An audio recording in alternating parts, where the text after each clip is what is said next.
East India Company, basically a trading company, established itself as a political power in India in the year 1772.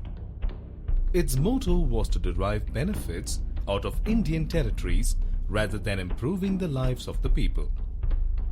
The British introduced many expansionist and unjust policies to fulfill their intention of becoming a political power in India. The cumulative effect of these policies, exploitation, and administrative innovations over the years adversely affected the positions of all. The rulers, sepoys, zamindars, peasants, artisans, pandits, Maulvis, etc. were a few among them who were adversely affected. The colonial policies of the East India Company destroyed the traditional economic fabric of the Indian society. The highly unpopular revenue settlements, like the permanent settlement, Mahalwari, Rayatwari, etc., left the peasants impoverished due to heavy taxation. The annexation of Indian states by the company cut off the major source of patronage to the artisans and handicraftsmen, making their lives more miserable. Adding to the misery, British policies also discouraged Indian handicrafts and promoted British goods. Zamindars, the traditional landed aristocrats, often saw their land rights forfeited, resulting into a loss of status for them in the villages. The East India Company's undue interference in the administration of princely states through the policies like subsidiary alliance and doctrine of lapse caused discontentment not only amongst the rulers but also the people.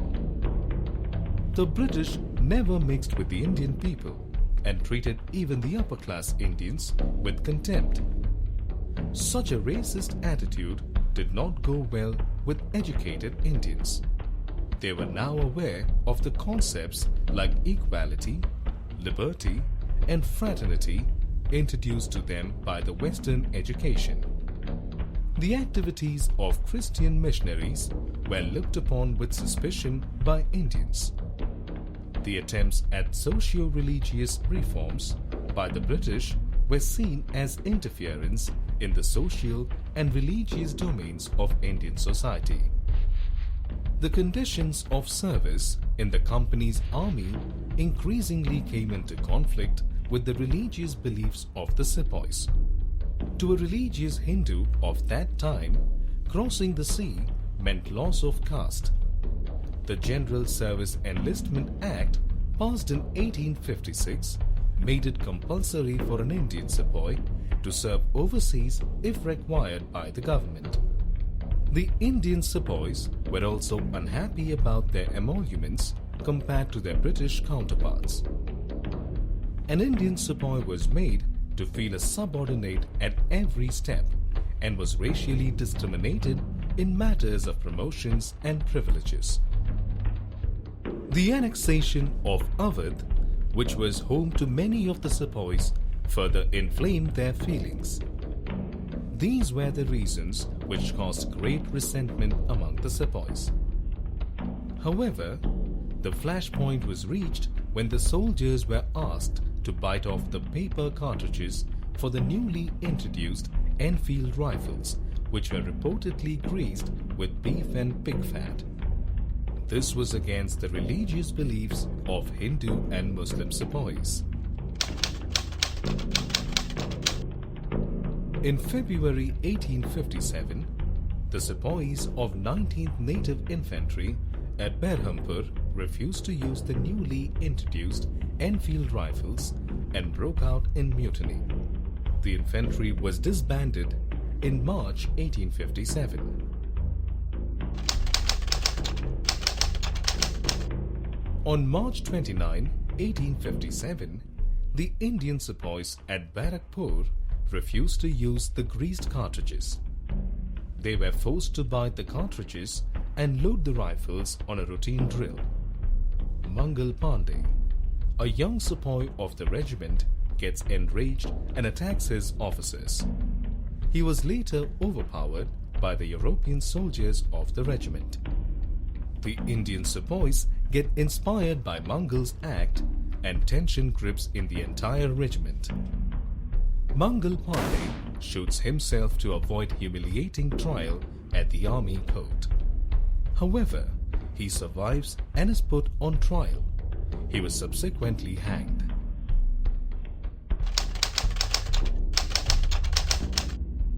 On 9th May 1857, 85 sepoys at Meerut cantonment were stripped of their uniform and sentenced to 10 years of rigorous imprisonment for defying the orders on the issue of greased cartridges.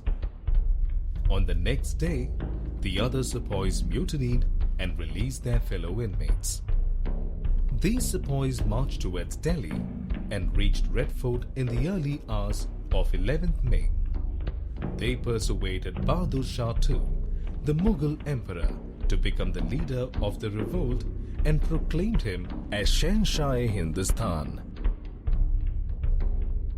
The rebels captured the city of Delhi from the British. Bahadur Shah wrote letters to all the chiefs and rulers of India, urging them to organize a confederacy of the Indian states to fight and replace the British regime. Storm centers of the revolt. At Delhi, the Mughal emperor Bahadur Shah was only a symbolic leader, and the real power was exercised by General Bakht Khan. At Kanpur, the revolt was led by Nana Sahib and his general Tantia Tope. The revolt at Lucknow was led by Begum Hazrat Mahal. Maulvi Ahmadullah of Faiziabad also organized rebellions and fought the British. Khan Bahadur Khan, a descendant of the last independent Rohilla leader, was a British pensioner at Bareilly. The revolt provided him an opportunity to claim his ruling rights over his territory. The revolt at Arha was led by Kuvar Singh, the Zamindar of Jagadishpur. Rani Lakshmi Bai offered a stiff resistance to the British at Jhansi, but she was finally defeated at Gwalior.